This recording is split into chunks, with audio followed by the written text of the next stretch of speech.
Hello friends, स्वागत है आपका अपने यूट्यूब चैनल वंदना क्लासेस में। तो आज है दिनांक 9 अप्रैल और 9 अप्रैल से संबंधित जितने भी करंट अफेयर के क्वेश्चन बने हैं उन सभी क्वेश्चंस को आज हम अपनी इस वीडियो में क्लियर करेंगे। वीडियो बहुत ही महत्वपूर्ण और शानदार होने वाली है। तो आइए अपनी इस वीडियो को स्टार्ट करते हैं। क्वेश्चन नंबर फर्स्ट है, राष्ट्रपति द्रौपदी मुर्मू के द्वारा गज उत्सव 2023 का उद्घाटन कहाँ किया गया है? तो राष्ट्रपति जो कि 15वें नंबर की भारत की राष्ट्रपति हैं, पहली आदिवासी महिला राष्ट्रपति, और इनके द्वारा अभी असम राज्य में गज उत्सव 2023 का उद्घाटन किया गया है। इनके द्वारा अभी महिलाओं और बुजुर्ग बच्चों जो कि बुजुर्ग हैं उनकी सुरक्षा के लिए बोरोक्सा जो कि ऐप है उसका भी अभी यहाँ पर उद्घाटन किया गया था। इसके साथ में ही असम के मुख्यमंत्री हैं हेमंत बिस्वा शर्मा, और उनके द्वारा यहाँ पर अभी मिशन लाइफ एनवायरनमेंट प्रोग्राम का भी जो कि स्टार्ट किया गया था, LIFE किया गया था। इसके साथ में ही असम के नए राज्यपाल बने हैं गुलाब चंद कटारिया। पहला जो कि बोडो ज्ञान महोत्सव हुआ था, अंतर्राष्ट्रीय ज्ञान महोत्सव, उसका आयोजन असम में ही किया गया था। ऑप्शंस की तरफ देखेंगे तो त्रिपुरा में अभी खारची पूजा का उत्सव मनाया गया था। खारची पूजा बहुत ही फेमस पूजा है, खारची पूजा। अरुणाचल प्रदेश में कुछ दिन पहले अभी यहाँ का पहला एयरपोर्ट ग्रीनफील्ड एयरपोर्ट यहाँ पर अभी शुरुआत हुई थी, PM मोदी के द्वारा इसका उद्घाटन किया गया था। और सियोम पुल का उद्घाटन किया गया था रक्षा मंत्री राजनाथ सिंह के द्वारा। मणिपुर अभी पूर्वोत्तर राज्यों जो कि पूर्वोत्तर राज्य हैं तो उनमें फर्स्ट स्थान पर रहा था, यहाँ के जो कि ओलंपिक से गेम्स हुए थे पूर्वोत्तर राज्यों के बीच में अभी। तो नेक्स्ट क्वेश्चन है, अडानी पावर लिमिटेड ने किस देश में बिजली सप्लाई शुरू की है? तो अडानी पावर लिमिटेड तो इसने अभी बांग्लादेश में बिजली सप्लाई को शुरू किया है। और कहाँ से होगी ये? तो भारत के ही राज्य है झारखंड, और यहाँ से इसकी शुरुआत की जाएगी और बांग्लादेश में इसको आपूर्ति की जाएगी। अभी तो बांग्लादेश के द्वारा बांग्लादेश में भारत और बांग्लादेश के बीच में अभी जो कि मैत्री डीजल पाइपलाइन थी उसका भी उद्घाटन किया गया था, जहाँ से भारत से सीधी यहाँ पर डीजल पाइपलाइन स्टार्ट हुई थी। ऑप्शंस की तरफ देखेंगे तो इजराइल में अभी अडानी पावर के द्वारा हाइफा बंदरगाह का अधिग्रहण किया गया था, 1.2 अरब में किया गया था अधिग्रहण। भारत के तो अडानी हैं ही, तो अभी जो कि भारत और हिंडरबर्ग रिपोर्ट जो आई थी अडानी के मामले में, तो भारत में इनकी जो कि कमेटी बनी थी इसके ऊपर अध्यक्षता करेंगे अभय मनोहर सप्रे, इसकी अध्यक्षता करेंगे। तो इसका राइट आंसर है बांग्लादेश। नेक्स्ट है, हाल ही में जारी फीफा रैंकिंग में कौन शीर्ष पर रहा है? तो अभी फीफा से पहले यहाँ पर जानेंगे कि फीफा का अभी जो कि हुआ था फीफा वर्ल्ड कप 2022 में आयोजन हुआ था, और कहाँ हुआ था, होस्ट किसने किया था? तो कतर ने किया था। जीता कौन था? अर्जेंटीना इसमें जीता था। 2026 में अगर 4 साल बाद में होते हैं तो कहाँ होंगे? ये होंगे USA, मैक्सिको और कनाडा, इन तीनों ही देशों में आयोजन किया जाएगा। इसके बाद में फीफा के जो कि 1904 में फीफा की स्थापना हुई थी 1904 में, और इसके अध्यक्ष हैं वो हो जाएंगे गियानी इन्फेंटिनो। 2027 तक के लिए इनका जो कि कार्यकाल है वो बढ़ा दिया गया है।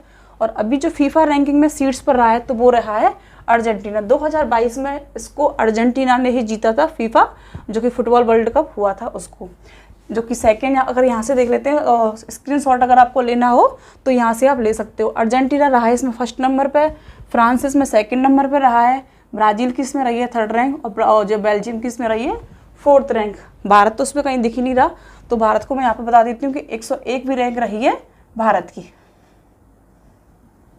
ये आपको भारत से याद रखनी है फीफा। तो उसके बाद में अर्जेंटीना, तो अर्जेंटीना के जो कि करेंसी है, करेंसी से महत्वपूर्ण क्वेश्चन पूछ ले जाते हैं, तो इसलिए करेंसी आपकी अर्जेंटीना की हो जाएगी, अर्जेंटीनाई पेसो यहाँ की करेंसी हो जाएगी। नेक्स्ट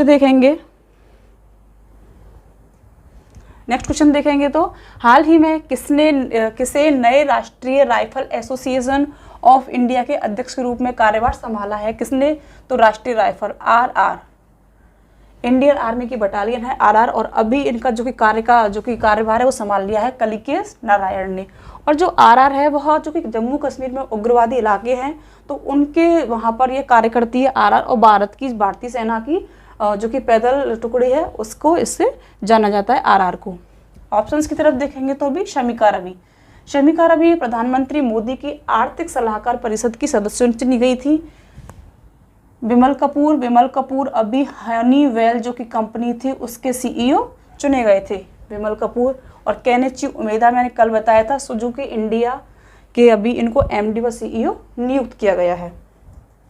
नेक्स्ट क्वेश्चन है, हाल ही में किस राज्य सरकार ने पहली महिला सरकारी निधि महिला जो कि महिला निधि है उसकी शुरुआत की है? तो ये की है राजस्थान ने, और राजस्थान ऐसा करने वाला दूसरा राज्य बन गया है। तो पहला कौन है? पहला है तेलंगाना। और जो कि यह महिला निधि है तो उसमें है क्या कि जो कि महिलाएं किसी भी तरह से परेशान है या कोई योजना वगैरह स्टार्ट करना चाहती हैं, अपना कोई बिजनेस स्टार्ट करना चाहती हैं, तो 48 घंटे के अंदर उनको 40,000 रुपये की जो कि क्या बोलते हैं मतलब उनको सहायता राशि दी जाएगी। इसमें जो कि इसके प्रमुख राशि है, अभी राजस्थान में राइट टू हेल्थ जो कि नीति लागू हुई थी वो भी राजस्थान में लागू हुई थी, और ऐसा करने वाला राजस्थान फर्स्ट जो कि राज्य था।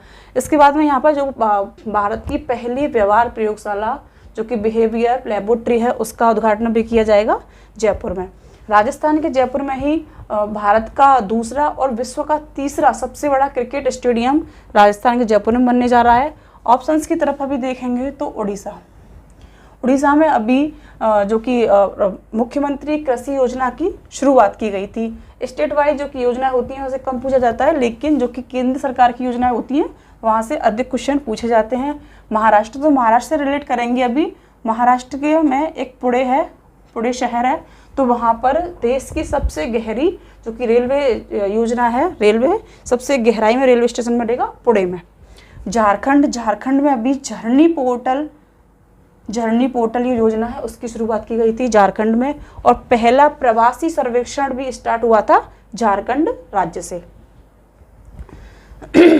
नेक्स्ट क्वेश्चन है, हाल ही में आई WTO रिपोर्ट के अनुसार 2023 में वैश्विक व्यापार कितने प्रतिशत बढ़ने का अनुमान है? तो अभी WTO वर्ल्ड ट्रेड ऑर्गेनाइजेशन विश्व व्यापार संगठन की भी रिपोर्ट आई है, और इसके अकॉर्डिंग 1.7% जो कि व्यापार है वैश्विक स्तर पर वह बढ़ने का अनुमान है। WTO की स्थापना हुई थी 1995 में, और जो कि इसका मुख्यालय है वो है जेनेवा स्विट्जरलैंड में इसका मुख्यालय है, और इसके अध्यक्ष हो जाएंगे नामोजी ओकोला, तो इसके जो अध्यक्ष हो जाएंगे। और इतनी सारी चीज़ें आपको WTO से याद करनी है। नेक्स्ट क्वेश्चन है, केंद्र सरकार ने किस तरह के ऑनलाइन गेम्स पर प्रतिबंध लगाने की एडवाइजरी जारी की है? तो अभी जो कि केंद्र सरकार है उसने जारी की है सट्टेबाजी। जिस प्रकार के आप फ़ोन वगैरह देखते हो तो उसमें ऐड वगैरह आते हैं कि अगर आपको ये गेम खिलाएंगे तो आपको इतने रुपए वगैरह मिलेंगे, तो ये सारी चीज़ सट्टेबाजी की होती हैं, और अभी इस पर रोक लगा दी है केंद्र सरकार ने। ऑप्शंस की तरफ अभी देखते हैं तो क्रिकेट, ICC एंड BCCI, तो ये होता है वर्ल्ड लेवल पे एंड ये होता है अपने भारत लेवल पे। तो अभी इसका मुख्यालय है बॉम्बे में, और यहाँ पे इसका मुख्यालय है दुबई में। रिलेट करते हुए चीज़ों को पढ़ेंगे तो ज़्यादा अच्छे से हम उनको कवर कर पाएंगे। फुटबॉल भारत में है AIFF एंड वर्ल्ड में है FIFA। भारत में इसका मुख्यालय इसकी 1937 में इसकी स्थापना हुई थी, और FIFA की कब हुई थी? 1904 में। AIFF के अध्यक्ष हो जाएंगे कल्याण चौबे, और FIFF जो FIFA है उसके अध्यक्ष हो जाएंगे गियानी इन्फेंटिनो। इसका जो कि भारत में है AIFF उसका मुख्यालय हो जाएगा नई दिल्ली में, और FIFA का हो जाएगा ज्यूरिख स्विट्जरलैंड में। हॉकी का देखेंगे तो अभी भारत में है HI एंड वर्ल्ड लेवल पर है FIH। ये दोनों चीज़ें हैं। इसकी जो कि मुख्यालय है वो है नई दिल्ली में है, और FIH तो इसका मुख्यालय है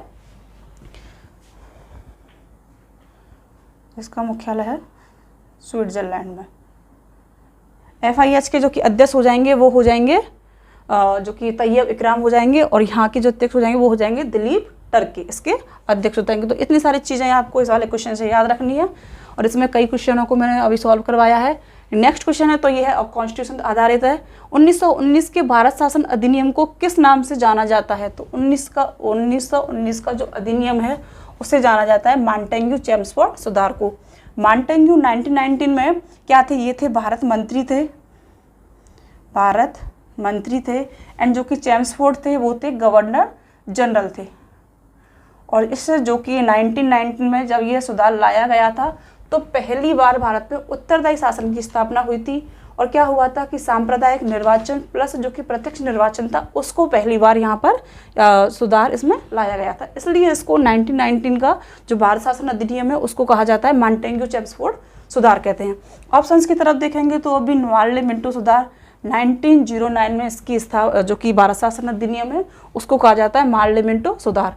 इसमें प्रमुख रूप से क्या था कि जो कि केंद्रीय और विधान परिषद के जो सदस्य थे उनको समान रूप से इसमें अधिकार दिया गया था और चुनावी प्रणाली की जो कि शुरुआत थी वह इसी से हुई थी, मार्ले मिंटो सुधार से।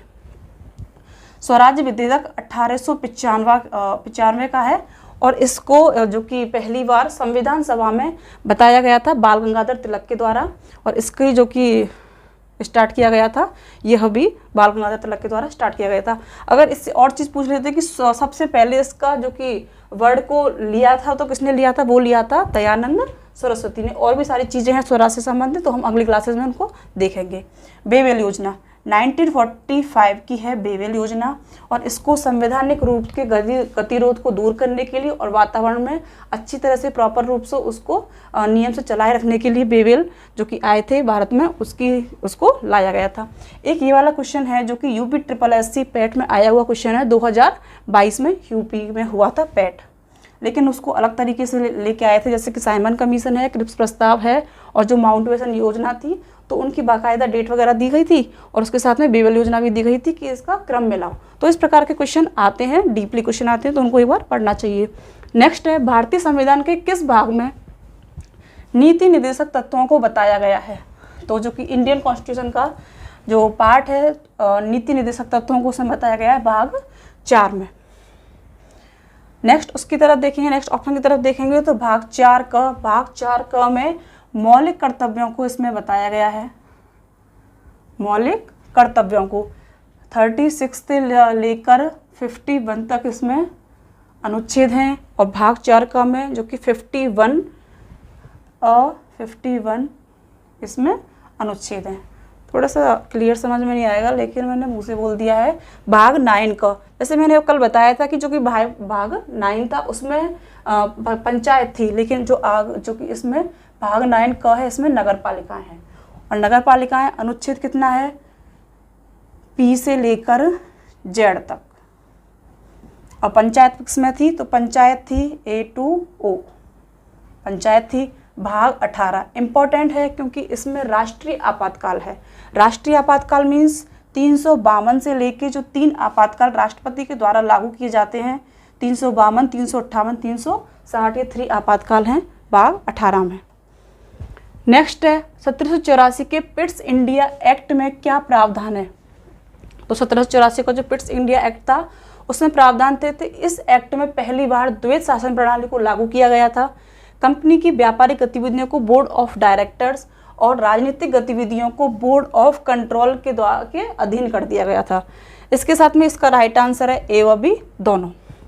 ऑप्शंस की अब अगर देखेंगे तो इस अधिनियम द्वारा भारत में विभागीय प्रणाली पोर्टफोलियो सिस्टम को वैधानिक मान्यता दी गई थी। और ये कौन सा अधिनियम था तो ये अधिनियम था 1861 का यह अधिनियम था। और जो पोर्टफोलियो अगर पूछ लिया जाता है कि विभागीय प्रणाली कब स्टार्ट की गई थी तो ये की गई थी 1859 को स्टार्ट की गई थी। और जनक कौन थे तो वो थे लॉर्ड कैनिंग, इसके जनक थे। भारत के प्रथम वायसराय भी लॉर्ड कैनिंग ही थे। नेक्स्ट ऑप्शन है क्वेश्चन है किस भारतीय राज्य ने वित्त वर्ष 2022-23 में भारत के सभी राज्यों में उत्पादों के लिए सर्वाधिक भौगोलिक संकेतक GI टैग हासिल किया है। तो अभी जो कि GI टैग मिले हैं उसमें सबसे ज़्यादा मिले हैं केरल को। देखो अभी एक रिपोर्ट आई थी तो उसमें महाराष्ट्र में सबसे ज़्यादा सुसाइड किसमें हुए हैं, वो हुए महाराष्ट्र राज्य में सबसे ज़्यादा सुसाइड हुए हैं। कर्नाटक, तो कर्नाटक अभी जो कि जस्टिस रिपोर्ट में कर्नाटक राज्य ने फर्स्ट स्थान प्राप्त किया है। छत्तीसगढ़, सबसे कम बेरोजगारी जिस राज्य में है वो है छत्तीसगढ़ राज्य, और सबसे ज़्यादा कौन सा है तो वो है हरियाणा। नेक्स्ट क्वेश्चन है हाल ही में किस देश की स्पेस पायोनियर ने टियालांग 2 रॉकेट को भी लॉन्च करने का इतिहास बनाया है। तो देखो ये तो देश इतिहास बना ही रहा है। टियालांग के नाम से हम जान जाएंगे कि यह चीन ही हो सकता है, और इसने अभी इसको ड्रैगन 2 के नाम से भी जानते हैं, जो कि ये वाला रॉकेट है, इसको ड्रैगन 2 के नाम से भी जानते हैं। इसके साथ में ही अभी चीन ने जो कि तरल ईंधन है उसको अच्छी तरह से प्रवाहित करने वाला जो रॉकेट बनाया है वो बनाया है चीन ने। इसको कहाँ से किया गया था? तो स्पेस पायोनियर चीन की स्पेस एजेंसी के साथ साथ मंगोलिया की स्पेस एजेंसी से इसको सफलतापूर्वक इसको प्रक्षेपित किया गया था। ऑप्शंस की तरफ देखेंगे तो उत्तरी कोरिया के द्वारा अभी जो कि जो कि समुद्र पानी में ड्रोन को जो कि ड्रोन के द्वारा हमले होते हैं उसका सफल परीक्षण किया गया था उत्तरी कोरिया के द्वारा। जापान के द्वारा अभी लकड़ी से निर्मित सैटेलाइट को लॉन्च किया जाएगा अंतरिक्ष में, और यह क्यों किया जाएगा कि समुद्र जो कि अंतरिक्ष में जो कि प्रदूषण वगैरह को कम करने के लिए या फिर कचरे को कम करने के लिए इस प्रकार की जो कि सैटेलाइट है उसको स्थापित किया जाएगा। भारत और ब्रिटिश कंपनी वनवेव ने भारत की जो कि इसरो है और ब्रिटिश कंपनी ने दोनों ने साथ मिलकर अभी भारत से 36 वनवेव जो उपग्रह लॉन्च किए गए थे भारत के द्वारा। तो फ्रेंड्स, आज के प्रश्नों की श्रृंखला को आज हम यहीं पर समाप्त करते हैं। मैंने दोनों ही तरह के क्वेश्चन करवाए हैं, संविधान प्लस करंट अफेयर के, और ये दोनों ही क्वेश्चन बहुत ही डीपली तरीके से मैंने लिए थे। तो अगर आपको वीडियो अच्छी लगी हो, हेल्पफुल लगी हो, तो उसको लाइक करें, शेयर करें एंड सब्सक्राइब करें। Thank you.